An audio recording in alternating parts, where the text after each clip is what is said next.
Assalomu alaykum, kanalimizga xush kelibsiz. Bugungi video lavhamiz sizni hayron qoldirishi aniq. SSR davridagi ko'p vrachlar o'zining qo'l ostidagi ishchilarga ushbu malhamni tavsiya etishgan.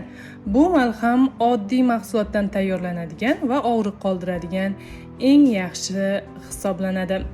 Demak, buning uchun bizga sarimsoq va yod kerak bo'ladi.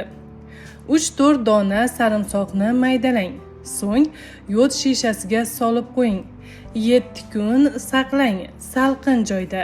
Har kuni silkitib aralashtirib turing. Qoraysa tayyor bo'lgan bo'ladi. Xo'sh, ushbu malhamdan qanday foydalaniladi? Ushbu malhamni tizza, bel og'rig'i, bo'g'im og'riqlari, radikulit, ko'karish, ezilishda shib ketgan, sovuq o'tgan, suyuqlik to'plangan joylarga surtiladi. Kuniga 2 marotaba surting. 2 kunda yengillik seziladi. Ayniqsa bo'g'im og'riqlarida ham oddiy, ham foydali hisoblanadi. Albatta ushbu video lavhamizni ham qo'llab ko'rishga harakat qiling. Chunki yod va sarimsoq qimmat emas, hamyonbop. Shuningdek, dorilarning reaksiyasini qay darajada ekanligini bilmaysiz. Shuning uchun og'riqli joylarga bemalol foydalansangiz bo'ladi.